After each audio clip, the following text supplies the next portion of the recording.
And we're back. Trilosophy Podcast, Boxing on the Go.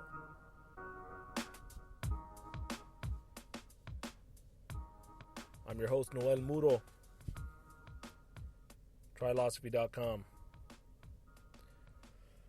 Yeah, it's been a while. It's been about 4 months since I last did a podcast. It's not, COVID-19 and all that. It's just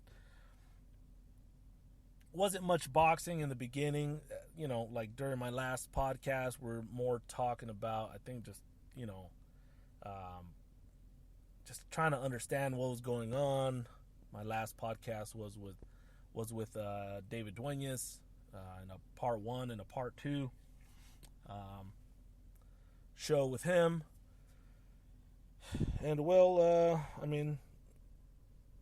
that's where we last left off. So yeah, a lot of time has passed by. Wasn't a lot of boxing going on, or no boxing was going on at all for that point in time. I just felt like, maybe just take a break. There's only all the boxing platforms, all the promoters, everyone was trying to figure out what they were going to do. They're planning, and I just felt like I didn't need to report on that or talk about it or give my opinions on that. And it pretty much just turned into to pretty much what we were all thinking, or at least the majority of us were going to be thinking anyways. It was going to be postponed. All the big bouts were going to be postponed, or not canceled, but postponed until further notice. And that was pretty clear. You move it back a month, you move it back 2 months, you move it back 3 months, 4 months. Yeah. So here we are now. We're now in August of 2020. And 2020 keeps getting better and better. Notice the sarcasm, right? Right now, there's, California, we got these wildfires here in California. It looks like it's foggy outside, but it's actually smoky. So if you live in California, at least in the Central Coast, Northern California area, the air quality is horrible, at least where I'm at. Make sure you check what the air quality is in your town if you're in those areas, or whichever. Try to stay inside as much as you can. And oh my gosh, look, you got coronavirus, you got, I'm wearing a mask outside right now just because the air quality, from the government websites, the IQ air quality or something like that. It just says hazardous. I want to keep my kids in. They're already cooped up inside, but there was a heat wave, and then there's a lot of things going on. What's next? Zombies, Godzilla's going to show up. I don't know. 2020 does not cease to surprise me anymore. Murder hornets. I got the zombie cicadas. There's, I don't know. Rest in peace to anyone who died in that fatal blast in Beirut, Lebanon. That was a horrible situation. That was news for 2 days, or not 2 days, but it was very it was circulated very for a short time, and no one even talks about it anymore. That was a nation that was already going through some. Anyways, it was a nation that was just already going through turmoil and a lot of bad things, and failing government, economy, and all that stuff. And then that gigantic blast that hurt, injured, and killed so many people. It was horrific to see that. And so, anyways, just wanted to give an update on that, and I hope everyone is staying safe with the COVID-19 situation. I see most of the people out here wearing masks inside of inside of stores. in public places. So I mean that's a good thing. So let's just hope we can, let's just hope and pray we can get out of this, sooner rather than later. But only time will tell. So with that, let's get on to some boxing. Over the last couple months, Top Rank opened up the boxing. They were the first ones to return to boxing, right? So at least on the major platforms, they did first boxing without an audience and in the bubble, pretty much, right? They had that all set up. I mean, someone had to bite the bullet first. UFC came back first as far as combat sports, or I think actually any sport, to tell you the truth. So shout out to Dana White and the UFC. They got the COVID-19 testing and quarantining and, try to get things off the ground. Someone had to do it first. So then, Top Rank ended up doing that. Bob Arum and Top Rank, ESPN. Then you got Eddie Hearn doing the fight camp in his backyard, setting that up, doing it in Tulsa, Oklahoma, and in his backyard in Brentwood, England, and I think it's Brentwood. Anyways, PBC, Showtime, they came back doing some things. So, I mean, out of all of these, without crowds, without actual, which platforms were your favorite? Which platforms are the most palatable right now without crowds? To me, I think, and this is besides commentators, okay? But just the way things are shot, production value, all of that. What actually gets your attention? Because it was very hard for me to watch Top Rank on ESPN, that summer series that they were putting down on Tuesdays and Thursdays, and you know what? Look, for the people, I've been working since this thing started. Still, I've been like furloughed a day. Okay, it is what it is. And then there's people that they're not working. They have to stay home with their kids and all that. I don't know, but it's been it was very hard for me to actually stop what I'm doing when I get home to watch the fights on Tuesdays and Thursdays, because when I get home, I gotta, either I'm cooking dinner or I gotta do some stuff outside, or it just, I don't know. It felt very forced to me, and it was not even, like we're all used to fights on Saturdays, and I know a lot of these people say, oh, you remember Tuesday night fights and all that. Like, yeah, but during this time, it wasn't in the cards for me. So, I watched a handful, maybe a handful of cards of those Top Rank ESPN cards. And I don't know, it wasn't for me. I couldn't do it. I just didn't have the time. Too many distractions going on. That's why, so it wasn't for me. So I just couldn't really keep up on those. There was some good scraps. I did see them. But as far as which boxing platforms are the most palatable right now, I'd like to say DAZN, and probably whatever the PBC is doing. Probably Showtime, and I don't know, just that Fox. You could just get Fox. That's free TV. Showtime is just another thing you have to subscribe to. Same thing as DAZN, don't get me wrong. And I don't know, just the whole platform that ESPN has, or at least in that bubble, I don't know. It's okay. Like it's not the best. I mean, I guess until I start seeing, like, as we progress, as they start putting bigger fights,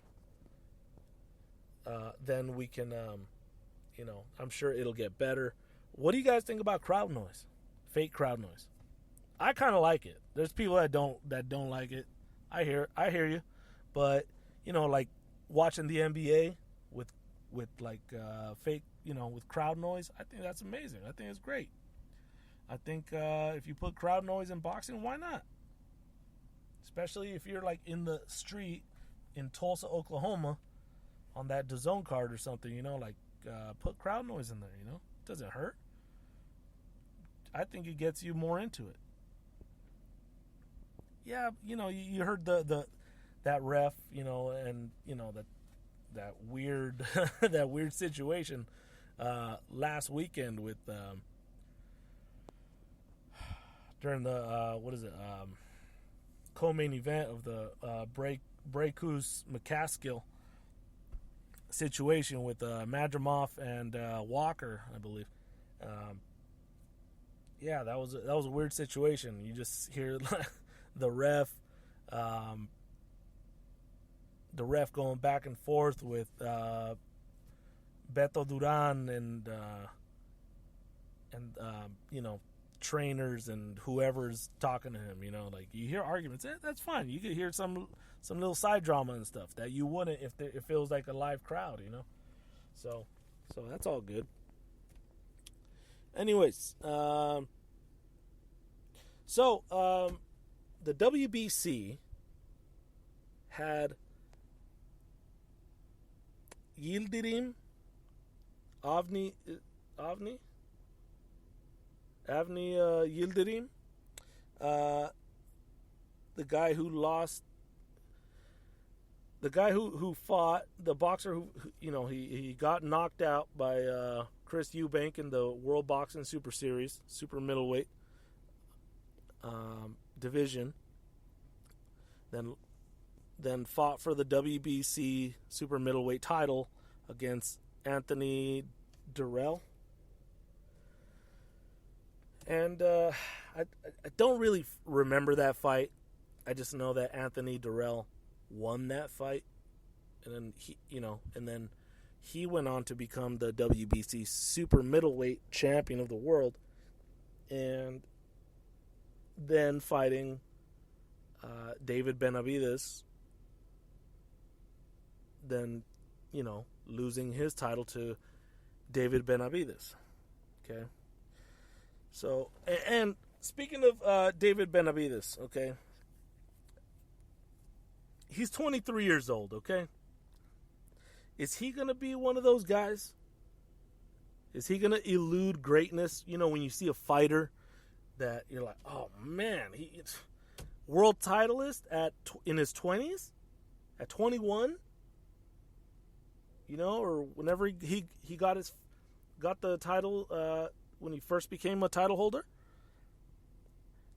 Then he was stripped of it because he tested positive of cocaine. Then he had to fight Anthony Durrell, beat him, regain his WBC super middleweight title,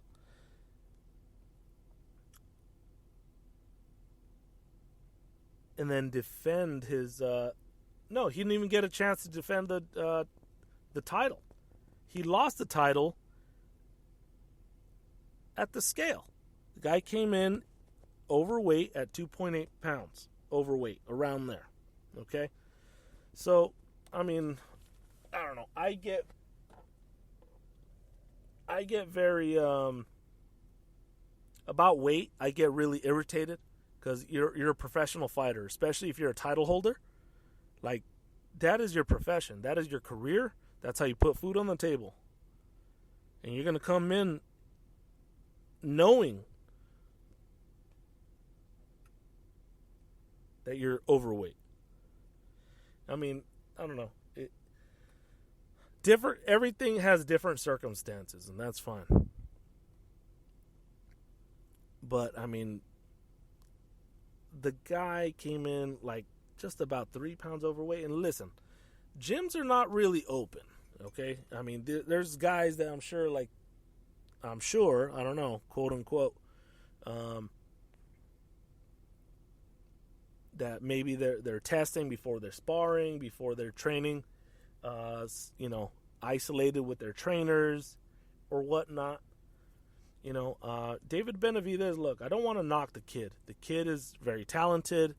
I believe he was like an overweight kid, prior to becoming a boxer when he was younger, and he got into boxing, and he was able to shed a lot of that weight and become a world champion. Twice, 2-time world champion for the WBC belt. Lost the title, beat the shit out of Romer Angulo. And he's 23 years old, okay? Canelo was, once he was stripped, it becomes a vacant belt. So Canelo Alvarez at 23 years old fought Floyd Mayweather, Alfredo Angulo, and Erislandy Lara at 23 years old.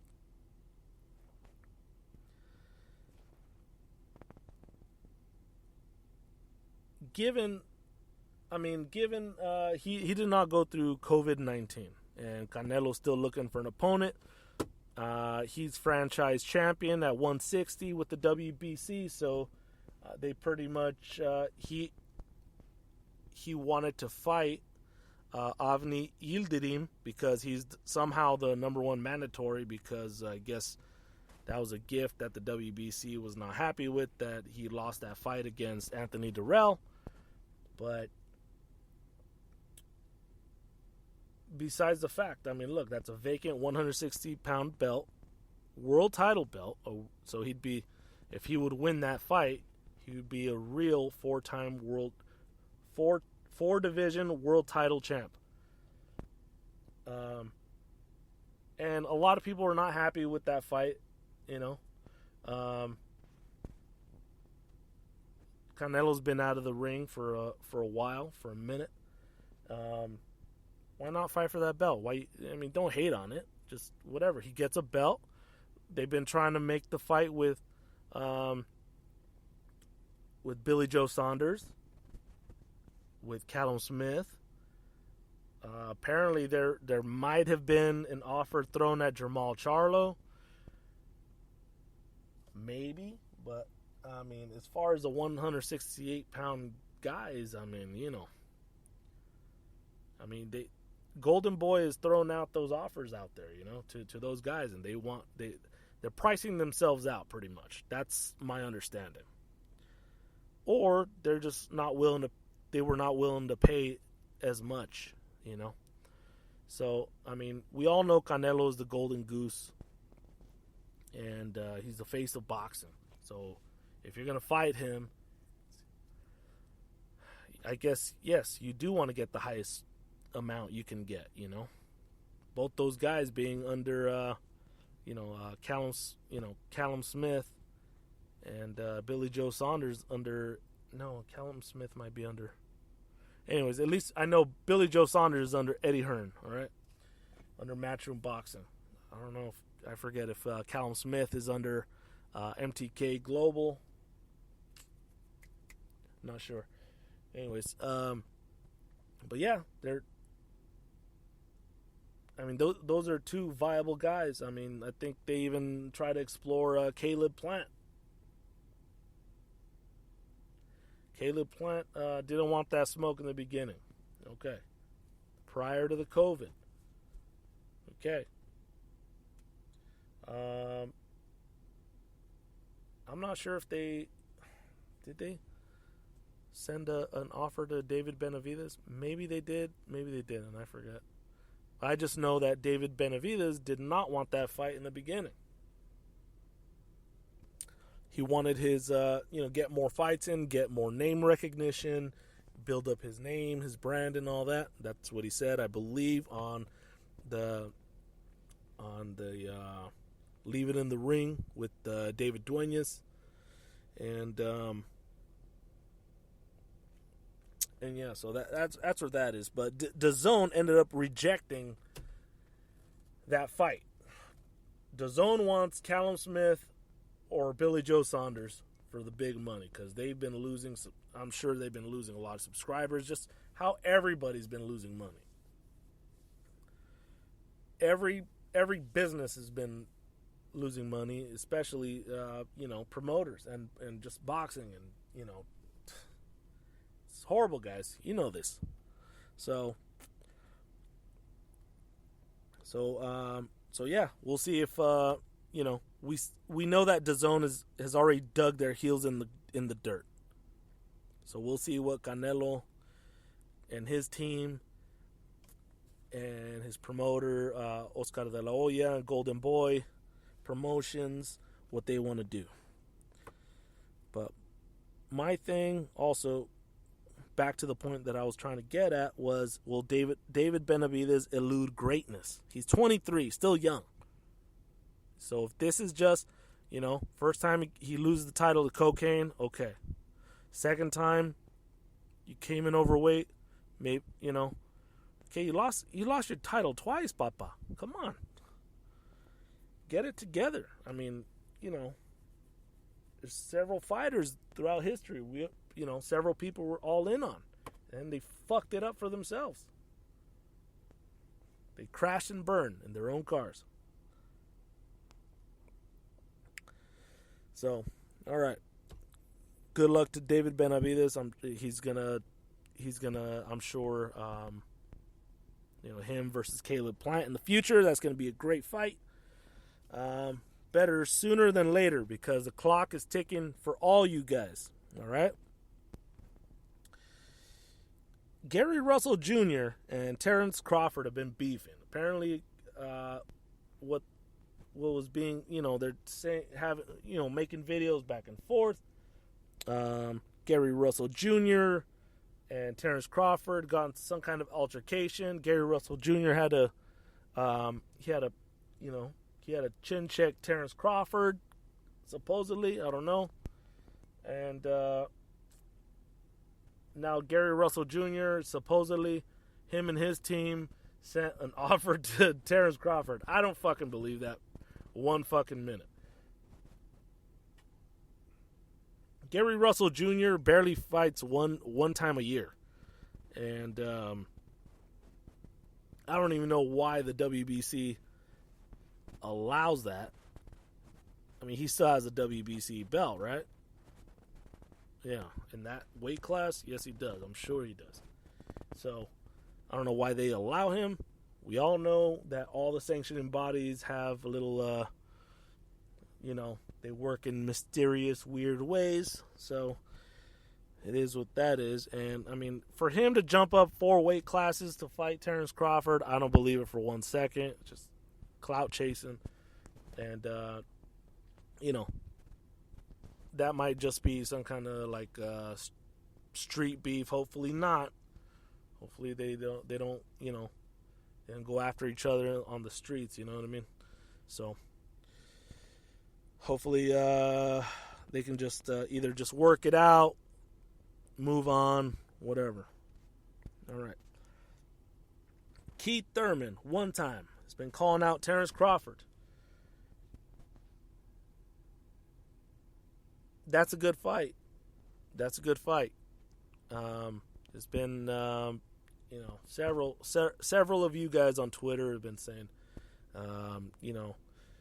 why isn't Terrence Crawford responding? He's all crickets. He's quiet. Keith Thurman keep talking. He wants another world title shot. He wants the money, but he's pricing himself out apparently due to reports saying that he wants $10 million to fight Terrence Crawford. Like, dude, that's not going to happen, especially in these times without crowds. There ain't no live gate. So, I don't know if he's just trying to keep himself relevant because, Keith Thurman's always been a talker as well. He's a talented fighter. I think it'd be a great fight, Maybe he should fight, no. Porter already has a fight going on, and then Errol Spence and Danny Garcia are already tied up. So, I think also this COVID-19 situation got people restless. They want to get that paycheck, some kind of paycheck. He's trying to maybe get like the biggest name fight money that he can get. I don't blame him. So, hopefully both sides can work out something before Kell Brook and Terrence Crawford might make a deal. I don't know. Kell Brook is like that too. He'll start talking like, come on, Terrence Crawford, let's get it. You want these? I don't think he's saying you want these chocolate brownies anymore, but I got to give a lot of credit to Kell Brook when he calls out dudes and he usually kind of gets them fights. So, I mean, that'd be an interesting fight. But I mean, maybe Keith Thurman and Kell Brook should get it on. Why not? And then winner of that gets Terrence Crawford.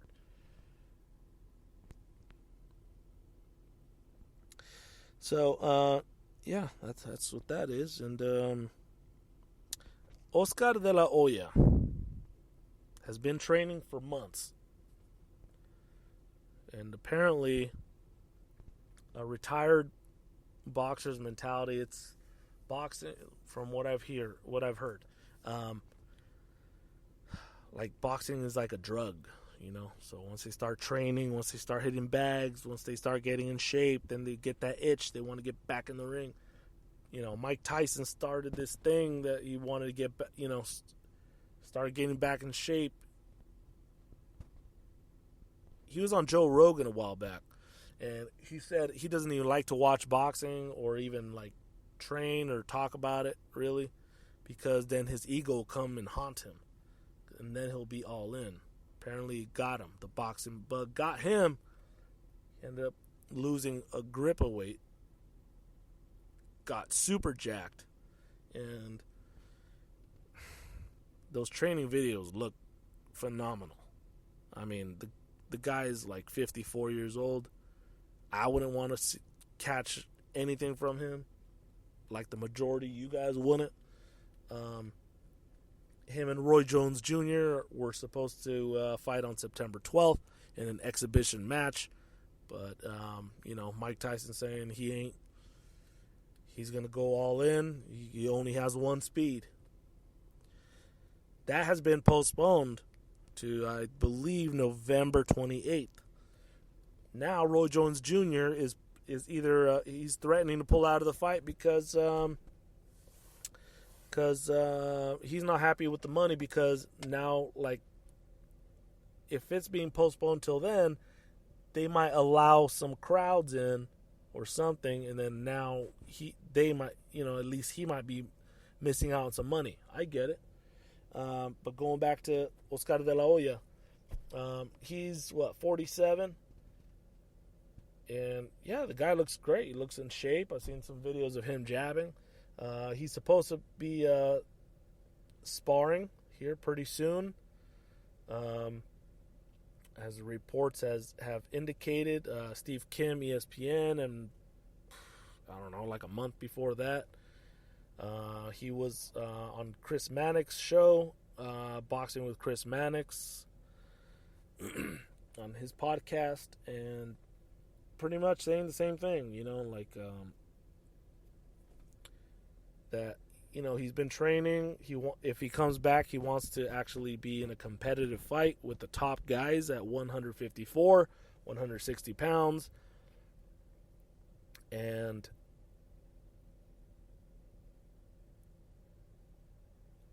only after he spars will he absolutely know for sure if he's actually down to get back in the ring or not. So let's not get all worked up.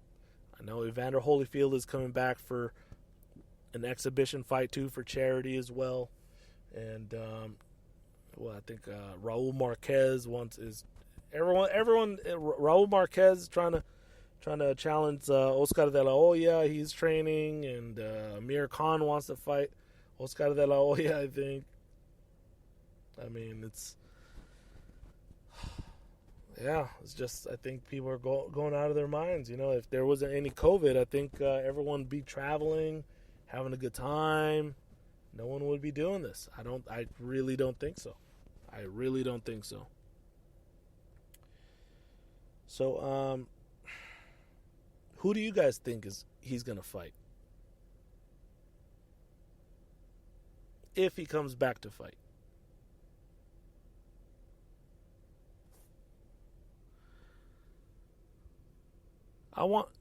Hopefully you guys can leave some comments in either on Twitter, Instagram, something. All right, I want to hear you guys' responses to any of these questions that I'm throwing out, because these are questions. I'm giving my answers, what I think, my opinion. Oscar de la Hoya, if he does fight, I don't know who he's gonna fight. I really don't think it will be a top guy, but it sure seems like he's trying to make a point. Like, listen, chase the glory. If I come back and whoop one of y'all's asses, I mean, that's going to change the game. I mean, at 47, look, Bernard Hopkins is 1 in a million, okay? He fought till he was like 50, 51 or something like that.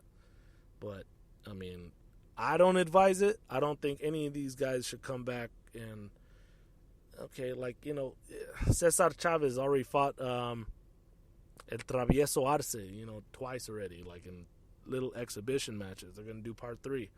And, you know, that's all charity. That's cool, you know, whatever. Charity, like, you know, you're not looking to knock the other dude out. Mike Tyson doesn't look like he's going to throw just pillow punches, you know. I mean, that's going to be a pay-per-view. You know, Roy Jones ain't going to, he's going to do his thing, you know. If Oscar de la Hoya is going to come back, he wants to fight the top guys, I mean, I think it's very dangerous, especially at 47, and, you know, I don't know. I'm not him. I don't know how he feels. Maybe he's healthier than me. I'm 32. I don't know. Anyways, well, I'll leave it at that. I know there's a lot of stuff to talk about as well. I'll keep this one a little bit shorter. Enjoy the fights this weekend. You got Dillian White, Alexander Povetkin, Katie Taylor, Pursoon Part 2. I mean, you got Porter coming back. You got some all right stuff coming back. So, I am Noel Muro. Trilosophy.com. You could find me on Instagram at Trilosophy. On Twitter at Moruso, MORUSO71. Have a good weekend. Wear a mask. Stay safe. We'll talk to you next time.